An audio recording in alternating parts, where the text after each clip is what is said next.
Hello and welcome back to the Coming of Cage podcast. Happy New Year. Welcome to 2024. I am Derek and I have your other host, Ryan, right here with me. Indeed you do. Indeed. And we are here to talk Nicolas Cage movies, in particular the 1988 classic Vampire's Kiss. Yes. Yeah. A big one for us. Both of our first viewings of this movie. But if you know anything about Nicolas Cage, then you know that this movie is kind of I don't know if I want to say the pinnacle, but it's definitely like the movie that people know him from without knowing what it is. Because one of his like most popular meme faces is from this movie. So yeah, I mean, you've probably seen the meme even if you don't know what the movie is. But yeah, this is the one that people really bring up when they're talking about what Nick Cage means to them, I think. That's right. And the IMDb synopsis does not do this movie justice. According to IMDb, this movie is about a man who, quote, after an encounter with a neck biter, a publishing executive thinks that he's turning into a vampire. And just to like preface this, when I'm saying that people are saying this movie is what like they idolize Cage for, I mean, this movie is batshit crazy. Calling it a movie seems generous to me because it mostly just seems like a bunch of improvised Nick Cage scenes of the same character that they put together with some thing that might resemble a plot. I mean, barely. And I'm not trying to trash this movie because I genuinely enjoyed watching every single second of this movie, but it is nuts. And whatever you've heard about this movie, if you haven't seen it, I mean, that whatever you heard and whatever we're telling you, it will not prepare you for the actual viewing experience of this movie. It has forever changed my perspective on movies and what the movie executives will pay to make and what Nick Cage as an actor is capable of. Because I definitely think that this movie is like probably the most batshit crazy Nick Cage we're ever going to see. And we don't say that lightly because Derek has rated a movie a 1 before. And I said, Derek, we're only like 20 movies in. You probably want to leave the 1 because there's probably gonna be worse. And you were like, no, there can't possibly be worse. And then sure as shit, we found some that were worse. And this movie, I'm gonna just like say now, I'm pretty sure for both of us it's gonna be a 20 on the Cage-o-meter. On caginess. Caginess, yeah. Caginess, yeah. I mean, and spoilers though, this is not going to be my lowest rated Nicolas Cage. No, I wouldn't imagine it would be. I can imagine a bunch of movies that you would. I wasn't saying this is a 1. Oh, okay. I was saying that we don't give out like the extreme end of scores lightly anymore. Being 40 We've learned our movies lesson. in. Yeah, that's true. Yes, no, I think that's fair. I mean, a few this things might to be note. a long episode too because I have a lot of notes and there's a lot of things to talk about in this movie. Okay, well then good. Then let's kick things off then. So for those who are just joining us for the first time, welcome. Thank you for checking us out. What an episode to begin with. And if this is your 41st episode listening to us, thank you for joining us for all these Nicolas Cage movies. Ryan here takes meticulous notes as he watches these movies. I snack on popcorn and goldfish. And then we go through Ryan's notes. So Ryan, Indeed. Please kick us off. I do want to throw out a trigger warning. There is very briefly some things that we'll probably touch on that are not great, sexual assault related. So if that kind of thing is not great for you, you may want to not listen to this episode, even though we'll talk about it, but hopefully not in extreme detail or anything like that. Yeah. Anyway, yes. So my notes, yeah. Occasionally will be incomprehensible in the sense that like I write a note that makes sense in the moment and then we try and decipher it and figure out what exactly that thing was. I speak Ryan. And pretty well. there's a lot of moments in this movie where it's like I don't know if my note will do justice to what the scene was, but we're gonna start. Okay, my first note is cityscapes because we get like 6 straight minutes of just like shots of the city, Yeah, I mean, they really want you to know that this is in New York. and it's not like it's that's not just isolated to the beginning of the movie. No. That's throughout the movie. Um, we see a lot of city, and there is I do have pulled up they did do a commentary of this movie, which I don't think is super common for Nick Cage to do commentaries for his movies. Maybe it is. I haven't looked into it as much, but he did in 1999 do a commentary for this movie with the director. And in that commentary, he did say something along the lines of that the city was kind of like its own character in the movie, and it was driving the main character crazy. And so throughout the movie, like as the city starts really blurry in the early movie, and then it gets sharper and more in focus throughout the movie, which seems like a message that I would have never taken away from this movie. So Yeah, yeah, I didn't get that. Now, to be fair, he does claim that a lot was cut from this movie. Some of his best work was cut from this movie, so maybe that would have come through when we get the Nick Cage cut of Vampire's Kiss in a few years. that probably won't happen if it hasn't come out yet, sadly. But I mean, it just got released on Blu-ray last year, so this is where it's going to see like a resurgence. yeah, so apparently, according to the director, he said that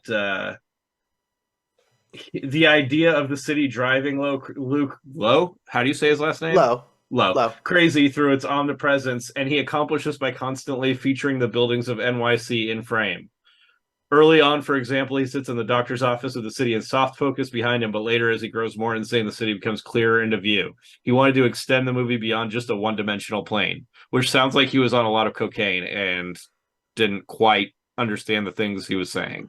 But So yeah, I mean, I will say. So I watched it on the Blu-ray. It wasn't like the sharpest transfer I've ever seen, and there were definitely some technical issues with the Blu-ray cut. So maybe if I had like a fully restored 4K release, I might have noticed those types of background changes, but I definitely missed all of that. yeah, it didn't really. Yeah, I don't really. I saw a little bit of that, but I didn't take it as what the director is implying it to be there. Fair enough. Yeah, so we get a shot. Our first like introduction to Nick Cage is that he's in therapy. His character is in therapy. Um, what's his character's name again? Peter. Peter Peter Lowe. Lowe. Yeah, Peter is in therapy, and which is good because he is insane. Um, Yeah. pretty even in the beginning of the movie is insane, but he dives deeper into insanity throughout the movie. But yeah, even just in the beginning, he's insane, but he's in therapy for it, so that's good. But yeah, we get to hear the beginning of his weird accent What a weird that he accent. chose for this movie. So, do you know the story behind the accent? I don't know that I necessarily know the story behind it. I did notice that it was not quite consistent. That's on purpose. Okay. Yeah. Allegedly, so in a lot of the scenes where he's hallucinating or not hallucinating, he was differentiating that. He was like trying. Apparently, Nick Cage was doing that on purpose to try and make a difference between when he was hallucinating and when he wasn't. I don't know how consistent that part is, but that's the explanation for it. But anyway, the actual accent, Okay. his source or like for the accent was he kind of based it on his dad, apparently. And he said that it's kind of supposed to be like what he imagines a literary accent to be. Like if you're like an intellectual type of accent. Um, Okay. Right. Yeah. I could see again, that. it's a little bit of a stretch, but I could definitely see where he was going with it for sure. Um, yeah, my next note is 80s dance club. Yeah. I mean, that's where it opens us right up into a bar scene, people dancing, music going, drinks swinging. All around. Yeah. Hmm. And this is where he picks up the first girl he picks up in the movie, Yes. which I mean, Jackie, I think is her yeah, name. it's crazy in this movie. He is getting so laid constantly. Every woman, I will say this movie is very misogynistic. Deeply. Yeah. It's like almost enough to be a theme of the movie as misogyny, and a lot of that stems from just the amount of women that want to bang Peter. Yeah. And he's got money. It's kind of implied in this movie. He's got a nice apartment, and this is in New York, right? So he's making money. He's working for a company that is just like agents for short stories, I guess. It's publishing. They publish people. Right, which apparently in the 80s was a lot of money, big money in that. Well, I mean, there's just not as many publishers left anymore, right? But they were a publishing house. Yeah. He has really nice suits all the time. He has like his own assistant. He's got a really nice apartment. And so, it's implied that he has money, and maybe that's the message, is that women want money. I don't know. Like, I guess we'd have to know more about what part of New York he lives in, because that's like a studio apartment. Okay, it's a nice apartment for New York. I mean, I think in 1988 money, he's doing pretty well for himself. Although there is a part later where he appears to be broke, even though he seems pretty wealthy for the rest of the movie. In my opinion, apparently, when was he broke? I'm missing that. When he buys the vampire fangs. Oh, right. Well, I think that's just because he shelled out cash for the cab. And he didn't have enough cash and doesn't have any plastic. But so he goes to this club and he finds this girl and they go home. And he has so there's a scene when he's like walking through the streets with her when they're going on the way to the house or the way to his apartment. Yeah. And it's really hard to hear the dialogue in the scene. I don't know if you remember that. Oh, yes, it was terrible. At this point, I had to turn closed captioning on. Did you turn the so did you get the dialogue in the scene then? Some of it. He's talking to her about non-copyright versions of the Fantastic Four, basically. Oh, I missed all of that part. He's describing like a rubber man and like a rock guy, and I guess I was too late to turn that on then. Okay. Yeah, it's very weird. But then also, as far as like the behind the scenes of this movie, the reason that was so hard to hear was because they were a non-union shoot, and they had just right off camera a bunch of people protesting. Yeah, and the cops were there arresting them like at the time. That's the only way they could get it to be quiet. So they were trying to fight a lot of ambient noise there. And that's actually not that specifically, but a lot of this movie was filmed with people that didn't really know they were in the movie too. You can kind of get that from some of the reactions of people that he walks by later on. But there's a lot of times when he's doing something outrageous and there's no reaction, which is hilariously New York to me. I've never even been to New York, but I know, from what I know about New York, that pretty much sums it up. Yeah. Yeah, people kind of just ignore people. Yeah. So he takes the girl home and to his home, and they're kind of going at it. By the way, since we have the weird accent, that is a space on our bingo card, so we got to hit that. Yeah. And then we get some nudity, which is another bingo spot for us. So we get that. And so they're doing their deed, and a bat flies in. And we get like a few seconds of bat cam where the cam is like following the POV of the bat, which is a really bad. I don't want to say really bad because somebody put a lot of work into it, but like it doesn't move naturally. It's a rubber bat. It looks like somebody got a rubber bat almost like at a party store. It was just like shaking it up and down to make the wings flap. Do you want a fun fact about that?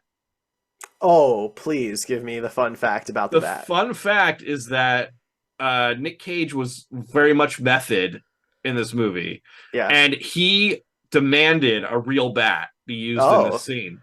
And so he actually at one point, apparently, this was in the commentary, sent his assistant to go find a bat in Central Park for him. And they didn't do it. A wild bat. Catch me a bat. Go catch him a bat. He was crazy about this, apparently. Wow. And they didn't. The director talked him out of it because he said that the bat would bite him for real and he'd get rabies and die. And then Nick Cage gave up on it, apparently.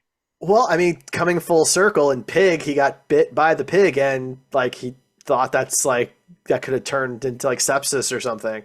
Yeah. So, Yeah, I mean that's just kind of wild. Like they were gonna go catch a wild bat, not even like find a bat. Like Can I you don't know imagine what being you'd that call that, but assistant and like going home that night, and the wife is like, "Hey, what did you do about work today?" And you're like, "Well, Nicolas Cage sent me to Central Park to try and capture a live bat so that he could do a real method performance." And that was it. That was my day. I mean, look, some assistants have to go get coffee. There's If you're Nick Cage's assistant, apparently you go get bats. He did say in this commentary that he was a little off his rocker in this movie, which is kind of crazy to me because it's a pretty early movie for him. 88 wasn't like wasn't he wasn't I feel like most actors wouldn't get the freedom to do what he was experimenting with in this movie until they were well established. And his biggest film at this point had been Moonstruck, which he was just coming off of. But when you look at the director and the writer, he was established by comparison, I mean, yes, but right? So I for think, a studio to put up money for this movie with that going on, I mean, it's well, I mean that's why it was non-union, I would imagine, probably. because nobody really wanted to shell out the money for this. I mean, like like when he trashes the apartment and like he's breaking the lamps and all the glass and stuff like that was all real. They had to do it in one take. They broke a camera in the process. Like there's even more that we'll get into, right? But this movie is pretty bonkers. Also, like, do you know what this movie was about? Like, what was the real plot of this movie? I mean, I think so. I think the plot of the movie is that he has like a traumatic break when the bat comes in, and he has that a mental breakdown where he thinks he is turning into a vampire, and he begins hallucinating this woman, Rachel, who he meets very briefly, but then continues to hallucinate is a real vampire, right? And he just goes mad. So you think this is a movie about his slow descent into Hmm. poor mental health, essentially? Yeah, and I mean, it could have been caused by the job stress. It could have been caused by loneliness, and maybe that's why he keeps going after different women because he's really very alone and he doesn't know how to make a connection. It could, like because he has no friends. You We don't never think see that us. maybe he got bit by the bat when it came in, and this is the rabies slowly taking over his body? I mean, maybe, but the movie never shows the bat really get anywhere near him. No, but I mean, it doesn't show him not get bit either. I mean, he's wearing a band-aid for most of the movie. But we see him get cut himself with the razor. He doesn't wear the band-aid till after that. But also, yeah, that's true. But I mean, he maybe he did. You still don't know if he got. I'm saying there's a lot of theories about this movie and Sure. what the plot actually is. And it's funny because in the commentary they did, Nick Cage says he likes that it's ambiguous and people can pick up their own thing from it. But the director says he had no idea what it was about. Now, see, that's a problem. What are you I doing agree. directing a movie that you don't understand? You have the writer, don't you? Can't you ask the writer, hey, what did you mean by this? I mean, how do you put together a film if you don't understand it? Like, it's one thing if I don't understand it as a viewer. It's another thing if the people making it don't understand it. Right. Um, right? But I mean, to me though, like, I'm not saying it's impossible that like it's a rabies induced hallucinogenic trip as he's dying, but Or do you think he's actually a vampire by the end? no, Some people actually think that. no. There is You're not. nothing that You're not one of those happens. people. There's nothing that happens in the movie that makes me think he's a vampire. Well, Every you know what this. You know what the evidence is for the people Please tell me, that believe that please. the very end scene. Yeah, but that would kill you and me too. No, no, no. The scene after that The scene after that. with the vampire woman coming back and telling him to dance for her. Jennifer Beals.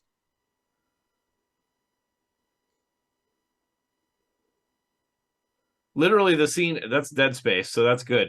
But there's a scene after Just, the I'm just end like, of the movie. wait. We'll get to it. It's fine. We're Okay. not gonna get into it now. All right. Anyway, so yeah, this bat flies into his apartment and he's literally like, shoo, shoo at the Shoot, bat. shoot. And it's like, what man? I don't think bats speak English, so this is tough. Well, the But woman, so Jackie is the character. She freaks out and basically runs out of the apartment, and she's only wearing underwear. yeah, and there's She's a little kid creeping on her. from the Yeah. stair rail that I thought would come back later in the movie because they put a lot of emphasis on it, and then he's never in it again. Nope. His mom took him away.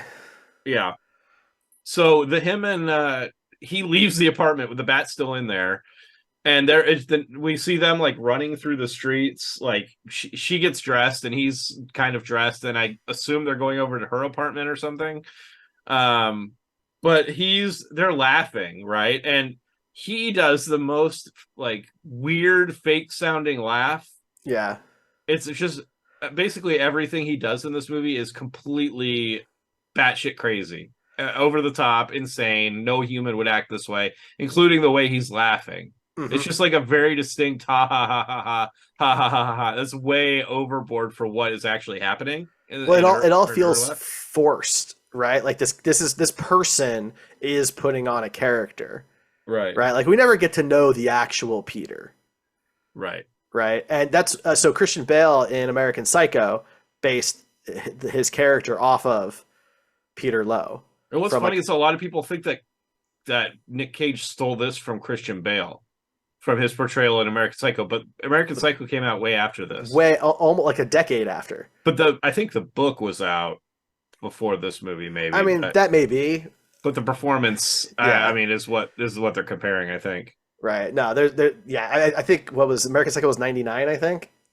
Yeah, something like that. It was definitely late 90s. Yeah. But so yeah, he shows up to work the next day with no socks on, which they put some emphasis on, but I don't really understand why. I think it was just supposed to show that like he didn't go back home.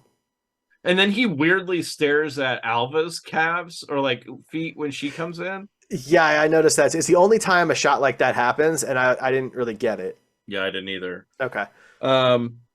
So yeah, he's at work, and we kind of get introduced to Alva, who is, I don't know if she's just an assistant for the company that he just loves to abuse, but or if she's his assistant specifically, but he is tasking her with finding this contract. He has this guy that he represents that wrote a short story and has gotten popular since then, but he wants a copy of his first contract to frame for his wall, essentially.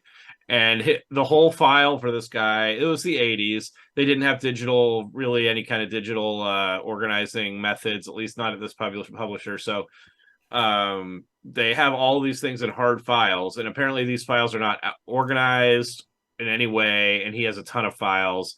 So she's got a huge amount of paperwork to try and go through. And he says he needs it ASAP, like as soon as possible. Right. That's what he tells her. So she works just like for the publishing firm, right? And we learn this later, right? She's also the newest person. So he's kind of just like dumping on the person with the least amount of tenure. Yeah. Really so then we get a scene with his therapist again. Mm-hmm. Dr. Glazer. Which it's interesting to me because almost every character in this movie I want to know more about. And she's one of them, because we get a random scene later that has no significance of her like getting ready to make love to this younger man, or maybe possibly just having made love to this younger man. Ha-cha-cha-cha-cha. It's very like, and it doesn't have any place in the movie. It's just a really weird thing. Like, why did we need to know that? I'm assuming some of this stuff has more to do with like some of the deleted scenes, perhaps. But right, I think so. But he talks about this date with this woman and bringing her back to his apartment, and he talks about the bat, and he brings up to his therapist that he was aroused by the bat, like meaning like he has an erection while he's fighting this bat. Yes. And she says something like, well, weren't you just getting ready to bang this chick? And he was like, well, yeah. And she's like, oh, don't worry about it then. It's probably just because of that. It's left over from that. And he's like, no, I was like actively aroused while fighting this bat. Well, because he's like, well, I was doing that stuff, and then that stopped. Yeah. And then this new feeling that was the first moment where I was like, this therapist is not, like, I feel like she's not qualified or something, because I don't think a therapist is gonna be like, oh, we're just doing this girl, so don't worry about this arousing bat. Like, you would want to dive into why you were aroused by the bat, because he definitely thought he was aroused by the bat and not like left over from the girl. So Oh yeah, I yeah. would think No. the therapist would try and dive into that more, but instead they just like we're like, oh no, no big deal, dude. Just you just had a boner from the sex. It's fine. Well, I think that ties into the end of the movie, Yeah, I right? I agree. think that's part of it. And I'm pretty sure he actually says the words "Mortal Kombat" with the bat, He does. which I found hilarious. In Yeah, he was '88, locked in Mortal the Kombat. game was not a thing. It's just a funny phrase to hear from a movie that old for me. I mean, I'm sure it was a saying, Yeah, but not a common one. spelled with a C. You know, Right? but Okay. Um, so at this point, I've started to realize that mirrors were really important in this movie hmm because he has several in his apartment, and a lot of the shots were kind of like hanging on the mirrors yeah, when he walked by them, and he was always looking into them. And this got to be more important later in the movie, but yeah, he had a weird amount of mirrors in his apartment, like more than a normal person needs. it's funny that you picked up on that. I thought he had too many chairs. I mean, yeah. I mean, you gotta have places to sit. That's the thing. But you don't need to constantly be looking at yourself. Some people do, I guess. I mean, I think he does. Yeah, but the mirrors are part of it, right? Because later in the movie, he starts thinking he can't see himself in the mirror, but we can see him in the mirror, Right. right? So I think he's just going insane. So I feel like maybe I missed a little bit in here, but my next Okay. note is Vampire Girl, more Nick Cage sex. So yeah, at some Right. point in here, Jennifer Beals shows up, and we don't really get like he runs into her at the club, I think, and then immediately they're in his apartment. There's like no in between anything with those two Um, characters. I'm trying to think. Yeah, I don't like think there is any real context given, there's the art gallery scene. Is but that that in? came after Is that because after? Okay. yeah, he Yeah. leaves to go see her again. Right. But yeah, so they meet at the club and then immediately they're in like having sex in his apartment. But they don't really have. I mean, maybe they do really have sex, but she is like biting him. That's the thing. Is she ends up biting him on the neck, and he's basically orgasming the whole time she's biting. I don't think she's really there. Probably not. I mean, that seems like at a certain point in the movie, it's an unreliable narrator situation, and you kind of get that vibe. But Yeah. did you notice the weird pasties that she I wore in this? did. Yeah. They were very They obvious. probably Like, weren't when the movie came out, but on I don't Blu-ray and know. stuff, it was more obvious for sure. It does make me wonder because the girl that he's with before that, you see nip. There's nips, nips all over the place. And It then must have just been a contractual thing. it is. It probably was because I guess she was. She was not the original person for that role. There was another actress that they didn't name, who was supposed to be that role, but they pulled out at the last minute because the person's boyfriend did not want her rolling around with Nick Cage. Mm, So yeah, that's a thing. But so okay. she was brought in late in the game, and that was probably like the one way they could get her to do this was, she doesn't want to show her breasts on camera, which was fine. It was just a weird decision, in the context of the movie, because we're watching a movie, we're watching the story unfold. We're not watching like the behind the scenes and the contracts. So in the sense of the movie, it was a little weird. Yeah, I think it would have been less distracting if she had just like kept her bra on or whatever. Yeah, that's probably Right. true. Because I never would have given that a second glance. Right. But this was just at least on the Blu-ray, very obvious. I think that would have been noticeable regardless. But Probably. yeah, very weird. Uh, But I personally, based on the interaction the two of them have later, I don't think she went home with him in the real world. Probably not. Apparently the director had a nightmare about telling Cage about the casting change and that he stuck two needles into the director's eyes in the nightmare. Wow. Yeah, he was apparently really scared of Nick Cage, I'm assuming. Because Scared of your lead actor, don't understand the movie you're making. yeah, That is it concerning. was weird. Yeah, so we got a singing. My next one is singing Nick Cage to no one. Like he was just singing Uh-huh. by himself, which, you know, I guess people do that. I don't Yeah, know. he It was a little weird. sings. Yeah, it's fine. He's trying to be happy, right? He's feeling good. This is supposed to be like the top before his downfall, you know? Yeah. Apparently, the song that he was singing was not in the public domain. And so the production almost got sued for him singing that song and Hey, ended up paying a large sum of money by the end of it. And apparently, it was because he sang it so well, so they couldn't fake that he was singing something else. oh, Yeah. jeez, that's So funny. yeah, then we get the art gallery, and we he basically at the art he has a date at this art gallery with the girl that was from the first Jackie, date, Jackie, where they ran into the bat. right? And so he shows up to this art gallery, and they're looking at art for approximately 8 seconds, and he says, "I've got to go to the bathroom," and so he goes to the bathroom. Well, he goes to go to the bathroom. Also, her hat in the scene was really interesting to me. It was like it had no top. I don't know. I know you're a hat guy, so I don't know if you were paying attention to this. No, it was kind of like a visor that went all the way around. Right, it just like covered the circumference of her head, Yeah, and like her hair stuck out the it top. must have been a women's style in And the maybe late it is. 80s. I Yeah. don't know, but I thought it was cool. Anyway, Yeah, I mean, well, because uh, she has nice hair, so it's just kind of a cool like sure. accessory rather than Yeah, I wish I could see more unique hats like that in the real world.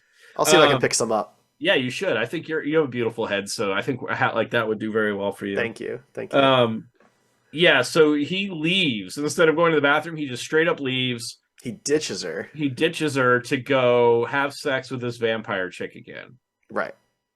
which is not really sex so much as it is just her biting him and him orgasming during the whole thing. And I'm just kind of filling in the blanks with the orgasming. They don't like make it explicit that he's, you know, No.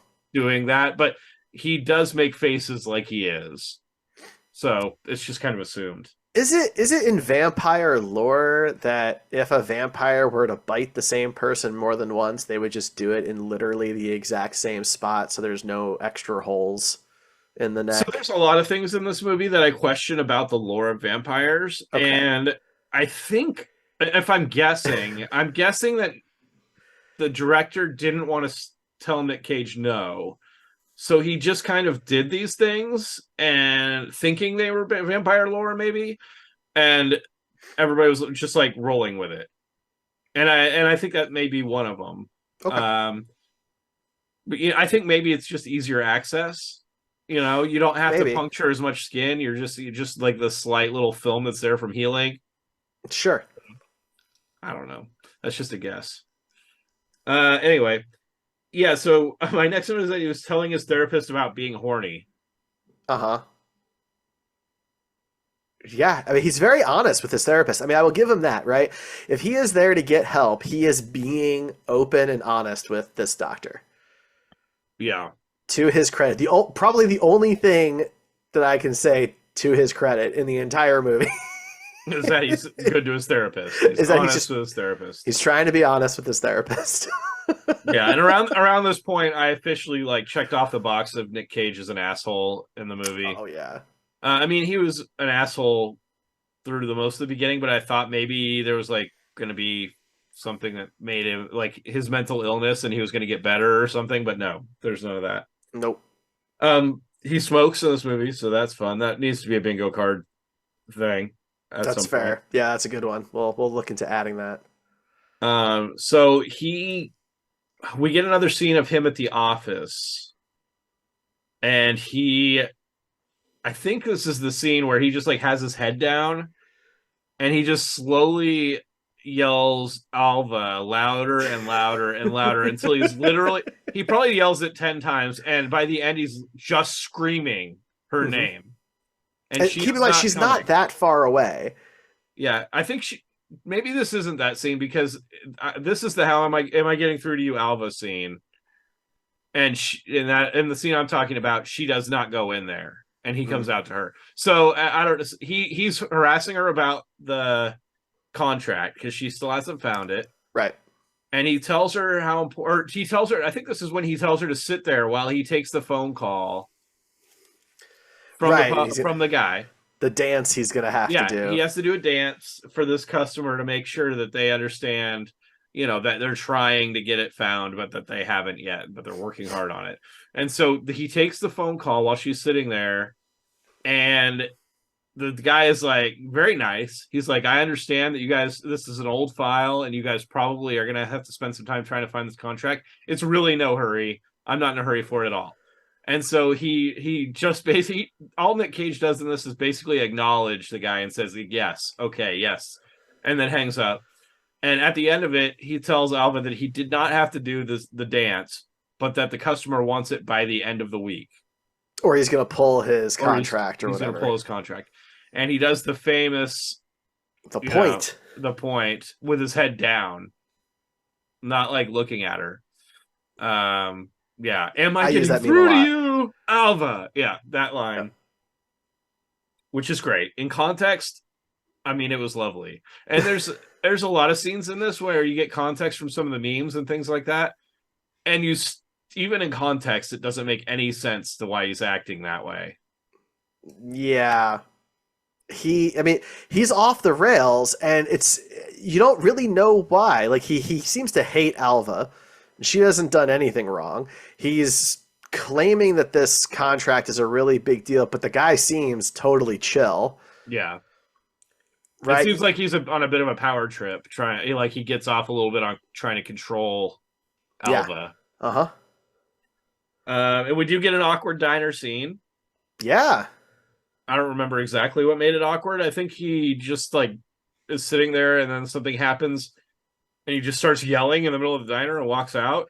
There's two women sitting in the booth behind him, and one of them got proposed to, and he hasn't been waited on yet. They're kind of ignoring him, and he just flips out on everybody.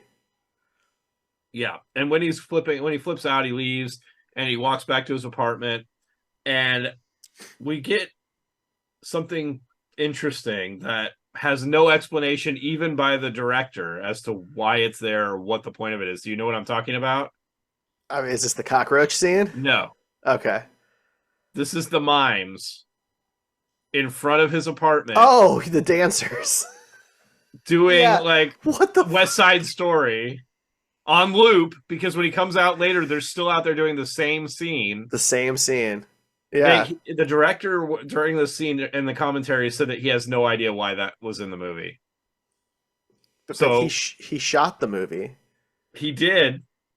Yeah. Or maybe he didn't. At this point, was he actually there? I mean, one has to wonder. This was 1988. And they did the commentary 11 years later. So maybe he was doing some illicit things that caused him to not remember a lot of this shoot. I don't know. I'm not saying that from any place. I don't know anything about this director. But the fact that he doesn't know what the movie's about, he has random shit in there that he doesn't even know why it's in the movie, makes me wonder. I mean, maybe the cinematographer just did more, because the cinematographer is Stefan. I'm not gonna butcher your last name if you're listening, Stefan, but he has done, he's still working. He was director of photography on a couple episodes of Stargirl, even. So, he did Blades of Glory and Matilda, a couple of Batman Returns. He was the director of photography for Batman Returns, Ryan. Director of photography, but not the director. No, but and Edward Scissorhand. So maybe he did a lot of the heavy lifting, and that's why our director, Robert, doesn't really know a lot of it.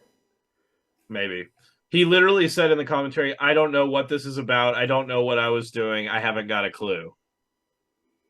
That was his quote from the commentary. So, yeah, there's literally just two mimes when he's walking back to his apartment doing West Side Story. Just acting and no words, obviously, because they're mimes. And he comes back out of his apartment later, and it's literally the same scene recycled. Yeah. They're not recycling the same scene with Nick Cage, but he's coming out of his apartment, and the mimes are playing through the same scene that they were when he walked in, which makes me wonder: are they doing the same 10-second scene over and over again, forever, for hours? They're trapped in time. Very weird. They're still there. Rumor has it. My next note is knock at door before date. Yeah, he's getting ready for a date. He's got a hot date. Well, no, he doesn't have a. So Oh, he that's wants to right. apologize to Jackie, and he gets Jackie to agree to meet him at the same club that they met at the beginning of the movie. And he's getting ready to go when there's a knock at the door, and it Yes. freaks him the hell out for some reason. Yeah, he walks out and there's nobody there. And Nobody at somehow all. he's already late for the date. Yeah. So he finishes getting ready and then he leaves. And as he's getting ready to leave, he gets stopped by the vampire woman Mhm. who seduces him back up to his apartment and bites him some more. Right. And He misses the date. yeah, he misses the Jackie's date. very upset. Writes him a big "fu" letter on a napkin. Yes. That's the last we see of Jackie. I'm pretty sure. Uh so yeah, we go back to his office. And this is the scene where he's slowly getting increasingly louder with the Alva yelling. Hmm. And the scene cuts to her sitting at her desk and hearing him yelling and like looking frightened. And you see him like stomping towards her. And she gets up and starts running, and he jumps up on another desk Uh huh. to chase her. And he chases her through this office into the women's bathroom, Uh huh. corners her, Uh huh. and she says, "I've got a gun. I will shoot you." And there's an old lady in there that's like, "What the fuck is going on? What the hell is happening?" And then she just walks away. And she just leaves. Yeah, Clearly, Peter is deranged. He's cornered a coworker because she works. This is the same company. This isn't yeah, like they're strangers or anything. These people work together, right? And she knows something's wrong, calls it out to the audience, and leaves. yeah. The fuck? And you can see it's funny because the old lady, if you watch it, you can see her look directly into the camera on her way out, like probably looking to the director to ask her to like see if she got it or whatever. Yeah, But yeah, you can see her look directly into the camera, and that's the take. They were like, "We're going to use that one." that's the one. That's the Yeah, take. that's it. And then I have napkin breakdown. I mean, yeah. So Peter finds the napkin that Jackie wrote. The "Get out of my life, stay out of my life" or whatever note that she puts on his mailbox, That's right. and he has a bit of a breakdown over it because I think Yeah, like there's a shred of sanity left in him, and he knows like Jackie's this real person. She seems like a cool woman, and he keeps screwing it up because he's got the vampire lady right, who isn't real. right. And so this is the part you were talking about earlier, where he goes up to his apartment and he just starts destroying everything. And So much. none of it was props. Like it No, it's was all all real. real furniture. And the director said on during the commentary that he did not know how he let him do this because they had like one take. Because once Hmm. everything was broken, they couldn't reset it. It was all Right. real furniture. Anyway, yeah, it's the it he. If you get a chance to see this scene, when the people talk about like cage rage, I don't really love that term because not when he's acting cagey, it's not always rage. Hmm. But this would be probably like if you're talking about cage rage, that's probably a good example of it. I mean, he just goes ape shit and starts, Yeah. and you can tell that it's not prop stuff because I mean, it there's a moment where he breaks. kicks a lamp and he hits the light bulb and it explodes. Like there's Yeah, sparks and everything. They're lucky nobody got hurt. They did break one of the two cameras that were set up, which I'm sure was not cheap. But again, like this was not a non-union production, and the union would have had a lot of rules about that type of stuff. And so, again, the question is chicken before the egg kind of thing, right? Was it a non-union film because they wanted to do this stuff, or did they get to do this stuff because it was a non-union film? I'm guessing it was because of the budget of the film that would have put them out of budget if they had to do things the way that with the union. Certainly possible. Certainly Um, possible. so then we get But a scene with him back at his therapist, and we get this is the famous scene of the movie. I mean, this is the meme face is probably the most iconic still, but this scene is probably the one that people would know. He's talking to his therapist about this file that they're or this contract they're looking for, and she's giving some examples about why it might not be so easy to find this file. Kind of trying to be empathetic towards Alva, essentially. Why he should be empathetic about it. Oh, see, I didn't get that. I thought she was just trying to kind of get him off the hook from being like obsessed with it. Maybe, but that in turn would make him more empathetic towards Alva. I would think he wouldn't be harassing her as much about finding this file. I mean, that's certainly true. Nothing from Dr. Glazer made me think she gave a shit about any of the people. Well, she probably doesn't have any idea about Alva. I mean, I just meant as a consequence of it. Gotcha. But, he was definitely had some like obsessive things with this contract. And this is the scene where, she's talking about filing and he goes off about how easy filing is and just do it in alphabetical order. And he starts yelling off the alphabet at her. And and she goes, "Good job, you know how to do your alphabet." And he does the whole thing. He goes through the whole alphabet, and this part of the scene reminded me of like a third grader throwing a tantrum. Yeah, because he's like goes through the whole alphabet, and she's like, "Oh, you know your alphabet?" And he's like, "And I never misfiled anything." And he like crosses his arms and like does little this, rascals like, acting like or something. A little kid. Yeah. It was, and maybe that's why she treated the bat arousal thing this way earlier in the movie. Maybe she has just like filed this guy away as this giant immature toddler, which seems like something you wouldn't want to do as a therapist because your job is to try and help them through those issues. But you'd think so. And she's a psychiatrist. Yeah. Which means she can prescribe medicine. Well, he says that, but that doesn't necessarily mean that that's actually what she is. Well, she does have doctor in her title. Like a therapist or a counselor doesn't require. But they can be a doctor. They can be. Yeah. We never see her prescribe any medication or anything like that. So it's hard to say. It doesn't really matter in the end. But but we did notice that too. I was watching this with my girlfriend and she said, "Wouldn't she be a therapist and not a psychiatrist?" And I was like, I don't know. I don't know. We'll never know. The world may never know. Whatever it is, she's making good money. That's what we do know. That is a nice office. Yeah. So he shows up the next day to work wearing sunglasses because the sun is getting to be too difficult for him to deal with. Dude, these aren't even regular sunglasses. These are like what they make you wear when you get LASIK. Yeah, they are like black sunglasses. They're huge. They're huge. Yeah. And eventually he has Alva in his office again. And this is where we get the iconic, meme face of him like with his face back and his eyes as big as they could possibly go. His eyes got wider and wider. And I kept looking. I'm like, there's no way it can keep going. And it just keeps going. The memes that I've seen, I don't even think are the peak of his look in that movie. And I'm going to be honest, that face was way scarier, like to see in motion, like on your TV, like real, and not just like a GIF. Yeah, when you see the GIF or when you see the image, it's funny. Yeah. But when you see it in the movie, it's like, what? This guy is so freaking weird, and it's a little frightening. Like it's if I ran into somebody doing that to me on the street, I would be freaking out a little bit. It's like, look, there are some performances in cinema, right, where you're like, man, that was just truly incredible. That actor became this character, and it's scary, or it's whatever.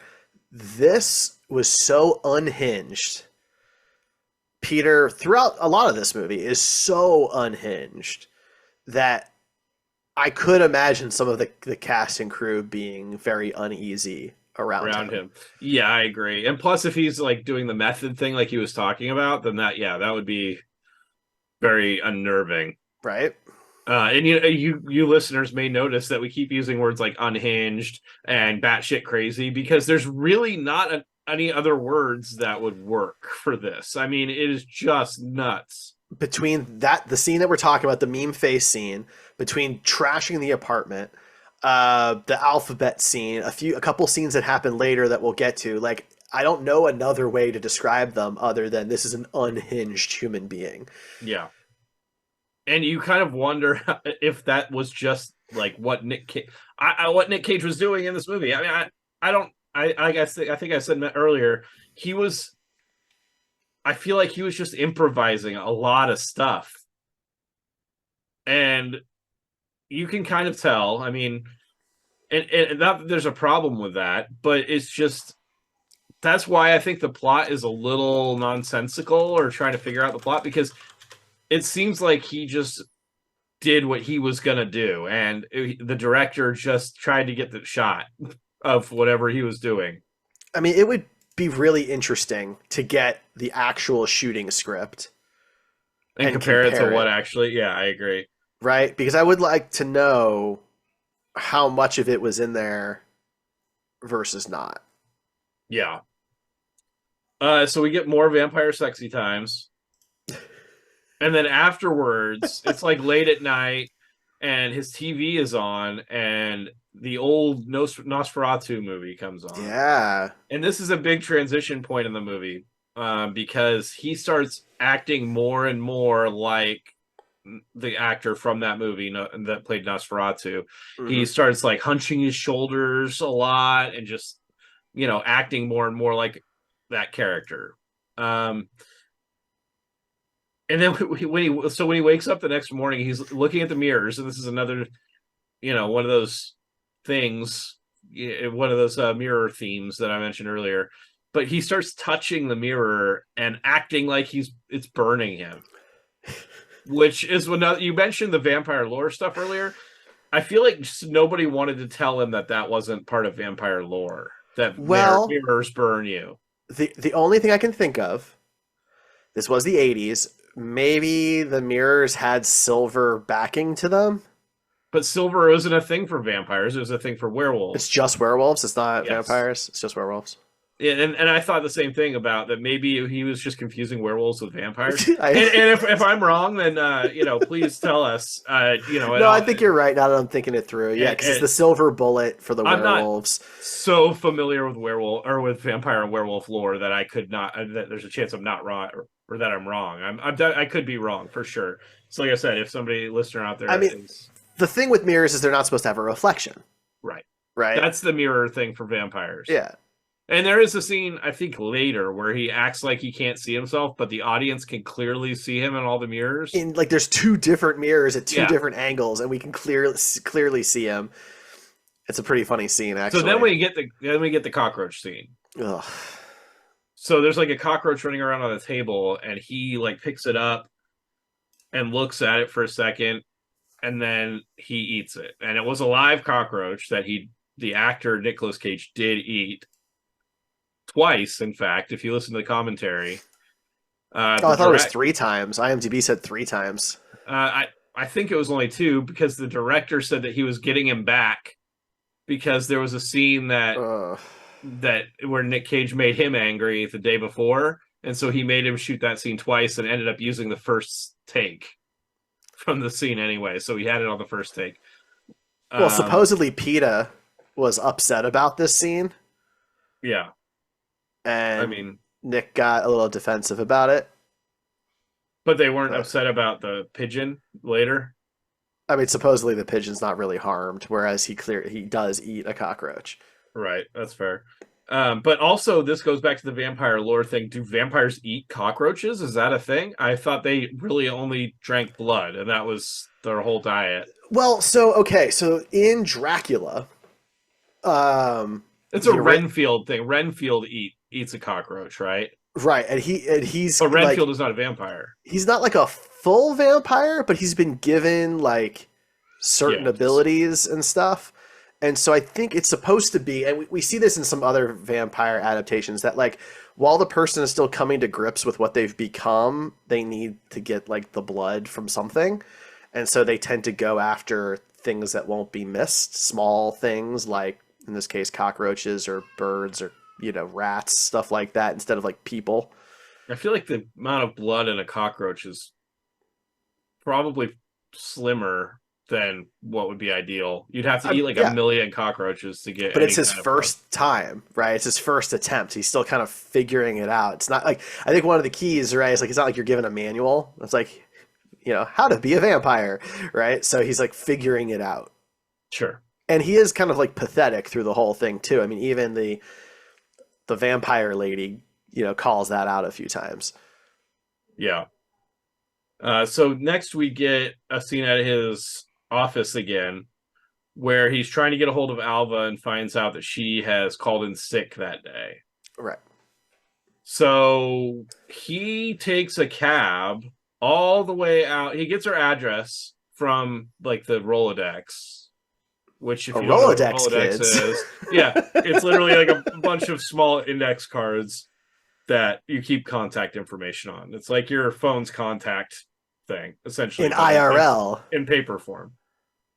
So he gets her address and takes a taxi out to her house, and she's like ironing, Without her ironing shirt clothes on for without some her reason. shirt on, and he shows up staring at her through the window, Jesus Christ. and she notices him. Keep in mind that earlier in this movie, not more than a few days before that, he chased her through the entire work building to the point where she threatened to murder him if he doesn't stop. So he shows up to her house and is creeping at her through the window, and she like does the boob cover up thing even though she's wearing a bra, and he says he wants to apologize. He feels bad about the way they ended things. He wants to make it up to her. And essentially, he's acting very manipulative to her because he does get her to get dressed and head back to the office. He pays for the cab to take her back. And he spent $50, which in 1988 was probably a lot of money, For on a cab cab ride, fare yeah. to get her back to the office. And on the cab ride on the way back, he does a total shift to back to the asshole boss. At one point, he tells her, "Shut up, bitch," and he turns back into an asshole. Yeah. And she asks on the way back if she can stop in. Her brother is there at this shop, and she wants to stop in and get something from him. She needs to give him some money. And he just doesn't care. Like, he's like, whatever. And so they pull over, and she goes in and asks her brother for bullets for this gun that I assume he gave her. Yeah, so she says that he gave her the gun, right? And he's like, "You're not even really supposed to have it." And this whole time, it's really been just as like a show. There's no Right, bullets. because he said that most people will just run away when you pull it out. You don't need bullets. Right. And so he doesn't have bullets for it. The only thing he has is blanks. And so he gives her the blanks. And as soon as this happened, I was like, okay, so she's going to end up shooting those at him, and he's going to think he's immortal because they don't do anything to him. And you'll find out about that later. But were you surprised that he let her stop and go talk to her brother? well, at the time, he's going through like something. I don't know if it was the sun. I can't remember what it was, but something was like making him feel sick. Yeah. And so he, at that point, was just trying to deal with whatever was happening to him. So not really. I don't think he really cared about anything in the moment other than trying to get through whatever's happening. Fair enough. And my next note is hair pulling Alva. He pulls her hair at some point. I don't know. Oh, well, yeah. Is this right before the assault scene? It must be, yeah. Yeah, because he's trying to get her to shoot him. He wants her to shoot him. She's scared of him, obviously. He's trying to, he continues to be very aggressive about the contract thing, talking about her staying late, all this other stuff. And he's chasing her through the building, right? There's the big sequence where they're running down the stairs and everything. Yeah, I think sometime in this is when he looks in the mirrors and acts like he doesn't see his reflection. Because I have that as my next note after the hair pulling. Where am I in the bathroom mirrors? Yeah, there's a guy in the bathroom. Yeah, and he's like he's like looking in the mirrors going, "Where am I?" And there's like 3 mirrors around him, and you can clearly see him in the mirrors, but he apparently can't see himself. And he hallucinates the cab driver. So during the cab, he sees like a picture of the guy, or he's talking to the cab driver, and the cab driver shows him a picture of him and his wife. And he hallucinates those guys later. Yeah. During this whole thing with the Alva. My first note about the chase was as too late Alva chase. Too late. Oh, because she finds he brings her back to the office, she's working like all night trying to find this. Yeah. And she finds the contract and brings it into his office. and he tells her it's too late. And this is where he gets like really fucking crazy. And he's chasing her saying it's too late, too late. Um, They he, they race it on a lot of stairs. yeah, a lot of stairs, and it shows all the stairs for some reason. All of them. And they get to like this, not a sky bridge, but like a bridge between two buildings. It seems like an area No, I where think it was a maintenance area. was it? Yeah. Yeah, it was hard to tell what it was, but it was like a fenced in area. And asks if he's gonna, or she says, "Don't rape me," or something along those lines, and is pointing the gun at him. And he says like, "Rape you? I will. Shoot me, shoot me." He's like encouraging her to shoot him. He's trying to say anything he can to get her to shoot him. Now, why do you think that is? Do you think that's because he thinks he's immortal and it won't work, or do you think it's because like he wants to die? No, I think it's because he's like trying to see if he has that power, but it's hard to know for sure. He's so unhinged in this scene. I don't really know how to interpret it. But yeah, he ends up like hitting her, biting her neck, and at this point, it's a little ambiguous as to whether he rapes her or not. It's kind of implied. I don't think he does, But he says he did later. Does he? Yeah, when he's having the talk with his therapist, he's like, "Oh, I raped a girl." Oh, well, that whole thing is a hallucination, though. But he is sure. But I mean, he says he did that. Yeah. I mean, I don't know. Fair enough. The way the scene is shot, I did not think it got that far. I didn't either. But then a later scene seems to imply that he did. Yeah, because getting the gun, he like once he realized the gun was on the ground, it felt like that interrupted everything else, and he tries to kill himself. And I mean, yeah. So he finds the gun after it happens, and he puts it into his mouth, and he's shooting into his mouth. And I was actually pretty impressed with that scene because it looked practical. But yeah, there's no way he was shooting bullets into his mouth or shooting blanks into his mouth because that would have killed him. Yeah, this was way before The Crow. This was like 6 years before The Crow, where Brandon Lee died from a blank. But apparently Nick really wanted to shoot blanks into his mouth. Yeah, I mean, blanks are still no joke. They still shoot the wad and everything else out of the bullet, even if the bullet isn't, or out of the cartridge, even if the bullet isn't in there, and it still has pretty high pressure. So that would have probably killed him if he had done that. But it looked realistic. So part of me wonders how they did that. I'm sure it was just like a little spark in the end of the gun or something. Yeah, and good sound mixing. And good sound mixing, yeah. But he doesn't just do it once, he does it twice. Yeah. Which made it even more impressive to me. Because I mean, I feel like the actor in that situation would be a little intimidated by what is about to happen right in front of their face. Mm-hmm. And in the 80s, they were using real guns and they would just load blanks into them. So I mean, it was probably a real gun. Right. But yeah, that was an interesting scene.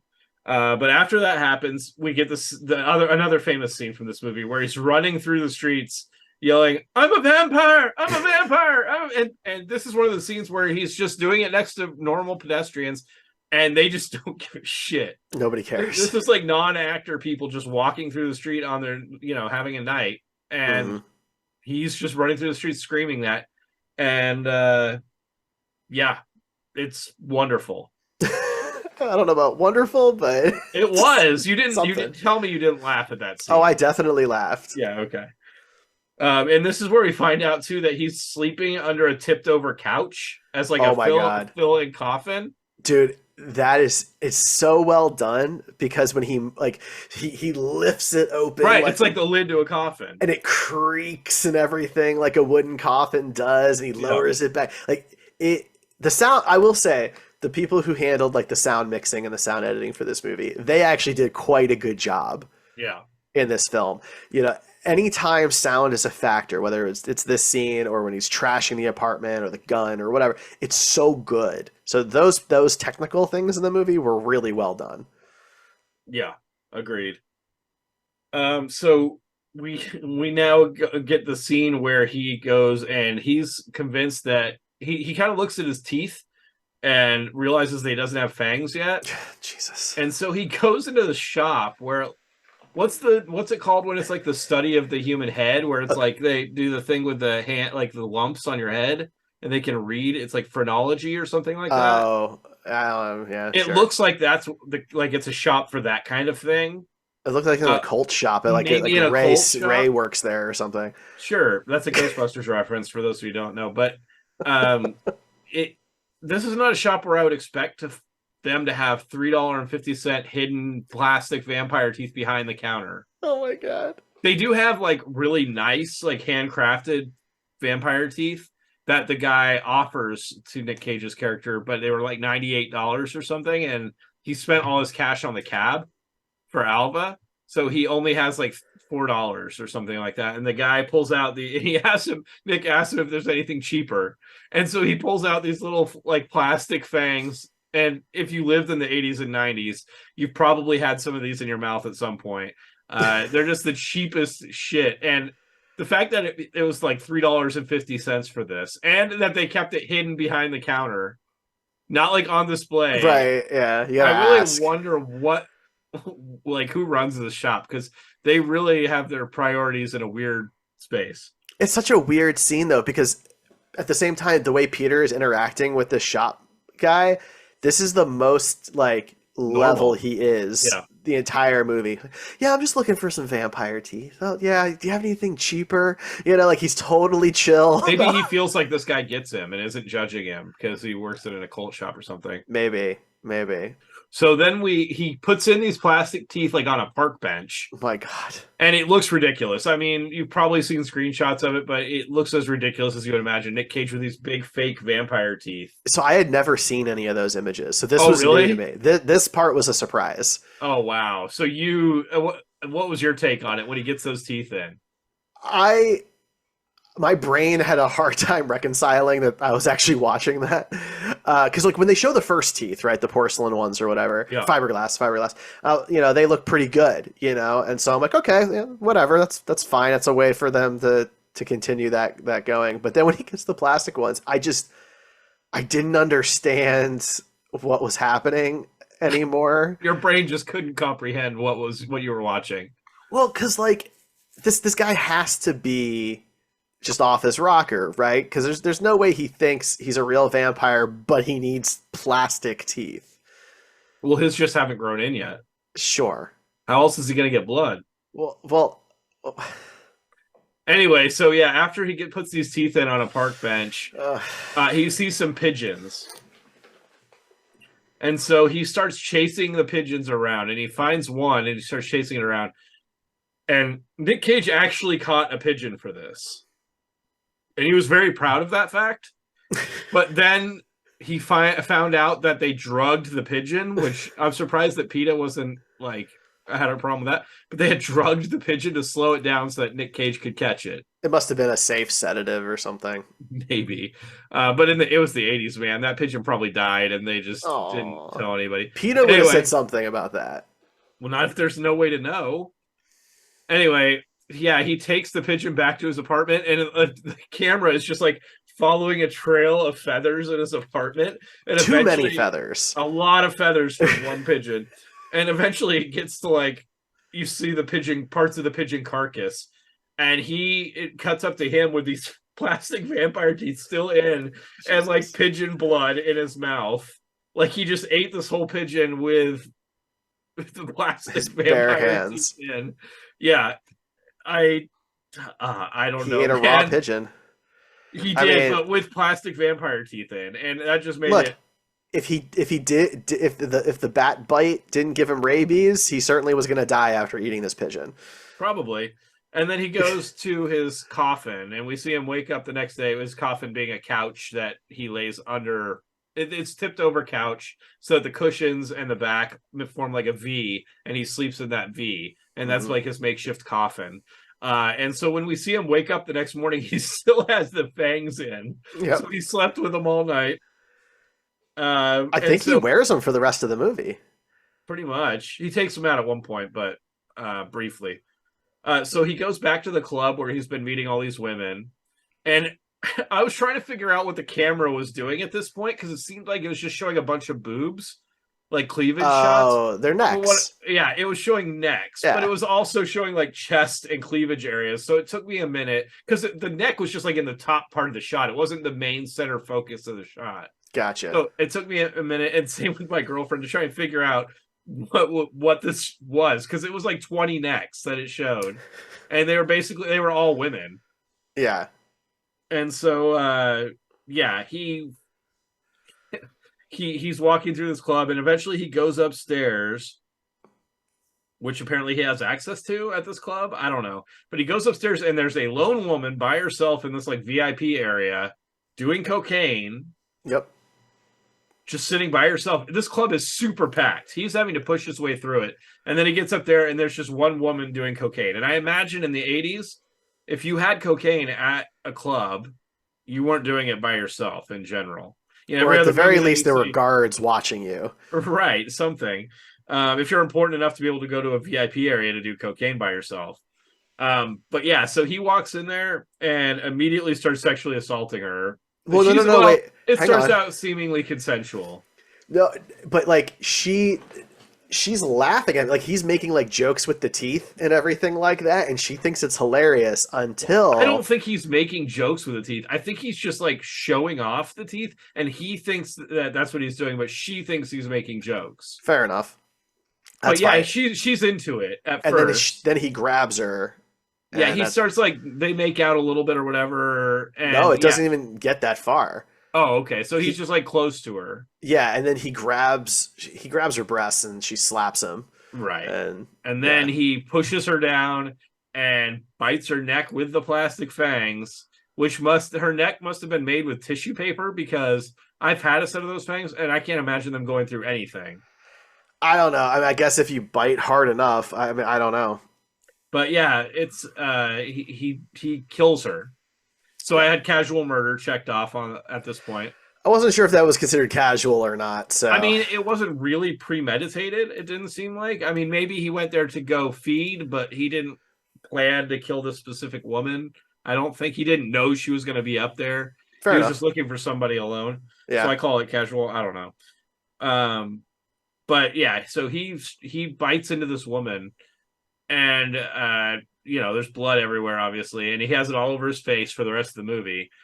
But it is interesting because when he walks away from her, there's a shot of her like laying on the couch, and there are puncture marks, but he also has like regular teeth mark. Like, when you bite yeah. your arm and you see their teeth marks or Hmm. whatever, it has like regular teeth marks, which is not something you really see in vampire movies very No, often. So I thought that was interesting. Maybe because he's unpracticed, he didn't just hit with the fangs. He like right. bit into the whole neck.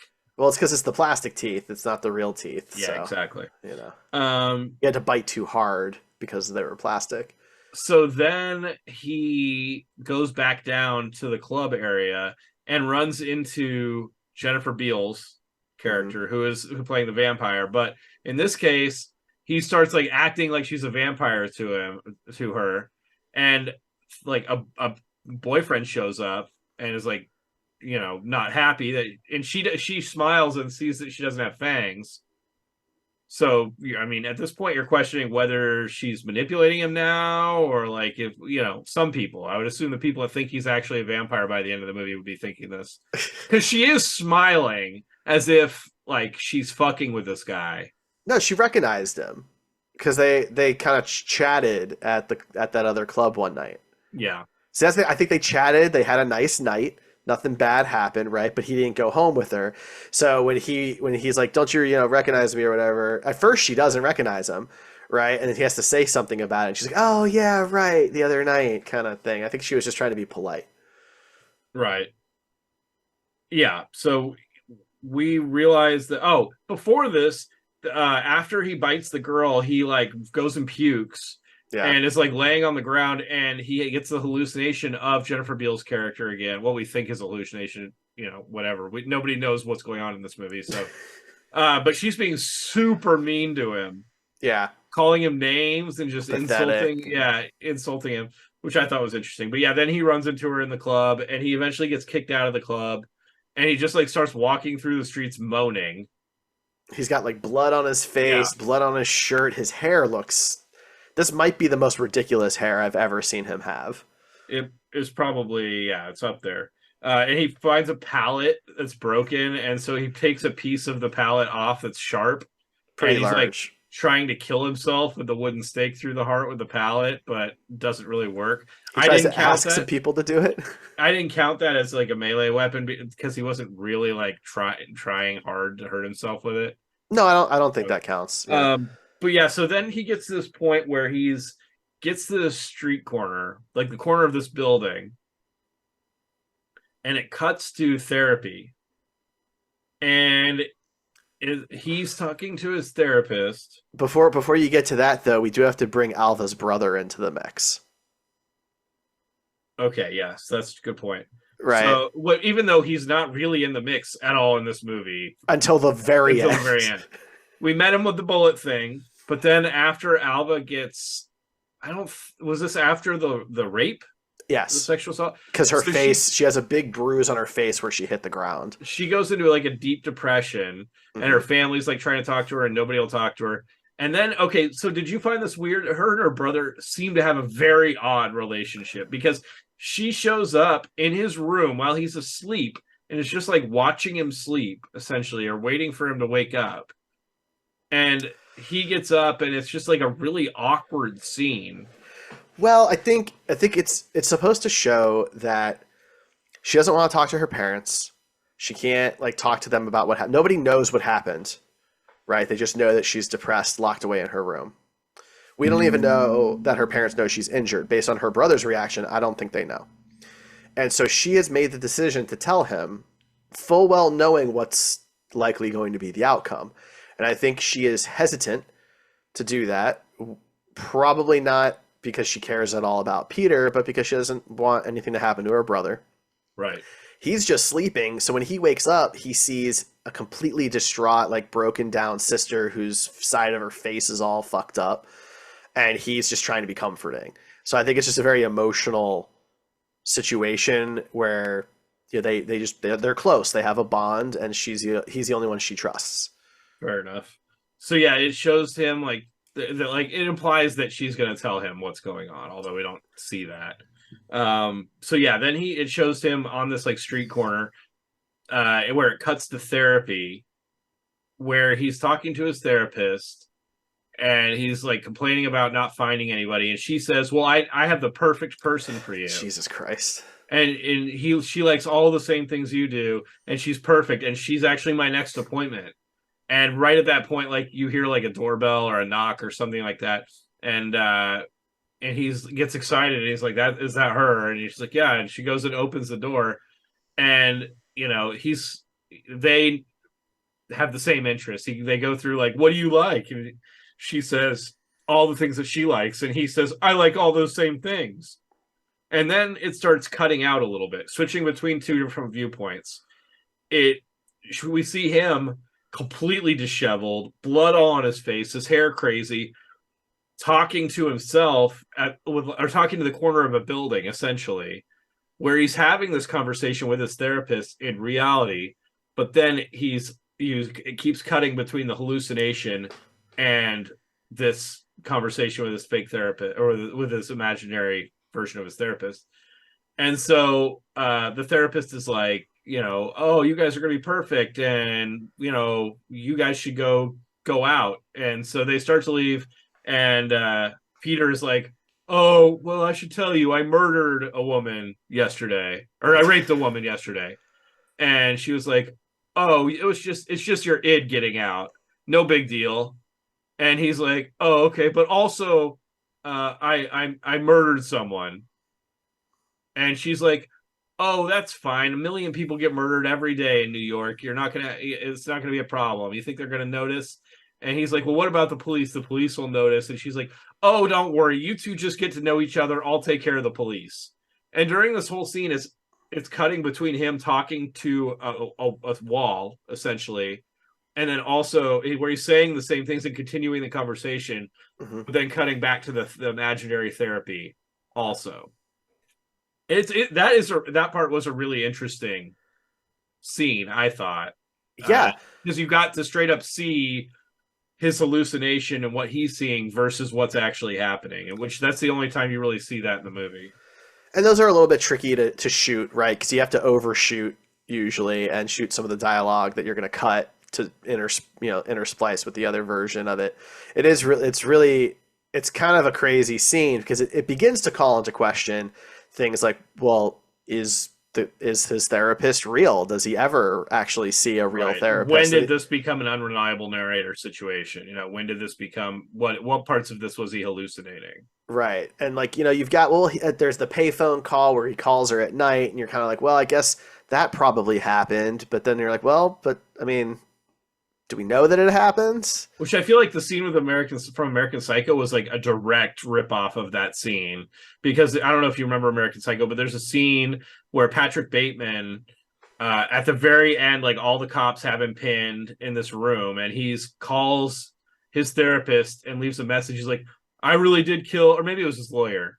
He calls somebody and he's like, I killed this guy and I killed this guy and I cut their head off and I did all this. And he's leaving a message for him, but you don't really know whether that actually happened. Right. It's an unreliable narrator thing. And I feel like maybe it was an homage rather than a ripoff. I don't know. It's hard to distinguish between those two things. But yeah, I definitely got the fact that there was a lot taken from or borrowed from or inspired by this movie in that movie. And that was one of the things. There's a lot of tone crossover between the two for sure. So a couple of times it's cut. During this conversation, it cuts to Alva and her brother sitting in a car, and it looks to be that they're sitting across from Peter's apartment. Right. And they're waiting for him to show up. And so eventually he does show up, and he's like dragging this wooden piece of pallet through the streets still, and goes inside, and she's like, oh, that's him. And so he waits a couple minutes and then goes inside, tells her to wait in the car, and goes inside, finds finds Peter underneath the couch, and he lifts the couch off of him and picks up the piece of wood and puts it to his, or no, Nick Cage puts that to his chest. Doesn't he put it to his own chest? Yeah, because the brother, he has like a not crowbar, a tire iron. Yeah. Classic 80s murder weapon. Yeah. And so but you gotta imagine what's like going through his head when he enters this trashed apartment and this dude's like sleeping under a couch. Like, right. What the fuck? And so basically the piece of pallet is already up to Nick Cage's chest, so all he has to do is like lean on it a little bit and it kills Nick Cage. Nick Cage dies at the end. Slowly pushes it in. Yeah. And so he dies, and it cuts to the end of the movie, and right after that there's a scene. This is the one I was trying to reference to Derek that he apparently doesn't remember. I remember. But Jennifer Beals' character shows up and says something like, dream of me, dream of me. Yeah, I think that's just like his hallucination in the throes of death. Like he is dying, and that seems like a reasonable assumption, but I can also see where somebody might think something differently than that. It's all of this is open to interpretation. Sure, but if you think he's a vampire, the stake to the chest thing is like the number one way to kill a vampire. I mean, that's true too. Yeah. So that actually doesn't support. But it's more like it's not even on his heart. That's what I found funny about it. It's like in his just below his sternum, like in his solar plexus. So it like goes through his lung or whatever. Yeah, which if it was a vampire, it wouldn't kill him. I guess. I don't know. But yeah, it's a pretty thick piece of wood. I don't know. That's the movie. That's the movie. That's the movie. Oh my god. It was. Oh my god. Something special. This podcast has gone long because there's a lot to talk about in this movie, but we'll get through this rating here. Yeah. So all right. So those who are new to the show, we have our Cage-O-meter. We rate all of our movies on a scale of 0 through 20. 0 low, 20 high. We do overall quality. So 20 being the greatest movie ever. And then overall caginess. And so which is just that indescribable quality that Cage brings to a movie that no other actor can really bring. And I think we can both say for this movie, I think that this is a 20. On caginess? Yeah, I don't think this is going to be... There's going to be another movie that is anywhere... I mean, even the ones that we've rated really highly, I feel like we probably rated too high. If this is the top... But I'm not going to go back and change those. But yes, I think this is a 20, and I don't think anything is going to get even close to it, really. Yeah, no, I think that's fair. I think we both agree that caginess is a 20. That's goes without saying. And we don't really have a whole lot of competition. I'm just kind of looking, and I think the high before that was like overall caginess. I mean, we're looking at Mandy.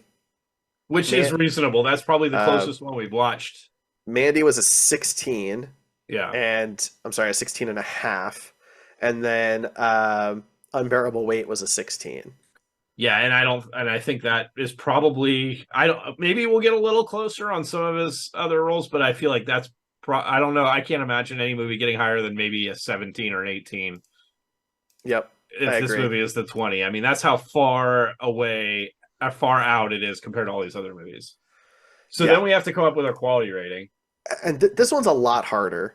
It is. Um, I had the same thought because it's a lot like like Evil Dead, right? It's critically, it's maybe not the best movie, or like Army of Darkness is maybe not like objectively the best movie, but because of how bad it is, it adds a layer of appeal to it that makes it rate higher for me, and that's tough to judge. and I agree because a lot of the movies that we've rated low from a quality standpoint are movies that are just not a joy to watch. They were not fun. They were a bit of a slog. Movies like Rage or Inconceivable, for Yeah, example, they're just right? bad. Zondali. These are just bad movies. Prisoners of the Ghostland. Uh, it's hard for me to want to rate it as low as those, right? Yeah, Like, right. I mean, we gave Left Behind. You gave it a 5, and I gave it a 4 for Left Behind. So it was a 4.5. I would watch this over Left Behind, I would watch this over a ton of the movies that right? even once we've rated like 10 or 11, I'd probably rather watch this one again, Fair enough. So which like makes it hard. it does, right? It makes this really difficult, and so I think I I I'm trying to be as fair as possible, and I think really the only way to be fair is to maybe give it like an 8. I was thinking an 8 too, which it makes me a little sad because, like I said, I would rather watch this than a lot of the other movies that we've rated higher. But it's just like judging the actual quality of the movie is there was the plot was a mess. The a lot of things just didn't make any sense. Um, and the reason it's enjoyable is mostly because of the caginess of it, not Hmm. because it's a good movie. Well, there are some technical things that give it a knock too. Like the audio quality is really the dialogue audio is really terrible. Yeah. But when I turned on the closed captioning, it was riddled with errors. Tons of typos, duplicate letters, words missing, typos. Like it was just like there's a lot of technical problems with the movie too, where they could have at least But salvaged then some you stuff. also said that the sound design was above average. That's true when it came to the sound mixing of like special effect type stuff. That's true. So you're So saying an 8. so I'm saying an 8. Yeah, I was thinking like an 8 or a 9, so I think that's a fair place for it. Okay. So an 8 on quality and a 20 on caginess. So that does put it, of course, in our top left quadrant of movies. Yeah, it's So probably in a weird spot. yeah, I mean, there's not too much there. Let's see, one, two, three, four, five. So this is the sixth movie in that quadrant. But If it's like it's a ways from all those other movies, I feel like. yeah, Because of the caginess being so high. if you were to split that quadrant into quadrants, it's alone. Yeah, It's the you know what I mean. So right. kind of again, it's a very strange situation. Um, and then before we'll have to we need a new Cage-O-meter out there for people to see. We'll go over that. Maybe when we reach 50 episodes, we can do a quick little recap of where some of the heavy hitters landed. Sure. But we need to decide what movie is going to join our Wheel O Cage and replace Vampire's Kiss. And so the movie that will be joining our wheel is Never on a Tuesday, which he is actually uncredited. Okay. So So it's got to be a small role. it's probably a small role. It on my list, it was directly after Vampire's Kiss, so roughly that age, give or take, Interesting. um, for what that is worth. So So there you go. That's joining the wheel. To find out what Nicolas Cage movie we're going to talk about next time on the show, you'll have to watch our next Wheel O Cage spin. You can do that, of course, at comingofcage.com, on all of our social media apps at Coming of Cage, or on our YouTube channel, which is at Derrico Studios, which is our production company there. Ryan, anything else for Vampire's Kiss? Was it everything you hoped for? It was a lot, yes. I mean, I don't really know what to say about it. Fair enough. Fair enough. Yeah, it was out there. If you haven't seen it, this is the easiest time to watch it because there is a Blu-ray that's readily available to For purchase. now. Which was not, well, 2 years ago, the movie was extremely difficult to find. You basically needed a laser disc for a legitimate copy. So, go watch it. Go check out Vampire's Kiss and then play with some GIFs and memes. But that's it for us this week. We are the Coming of Cage podcast. I'm Derek. That's Ryan. Am I getting through to you, listener?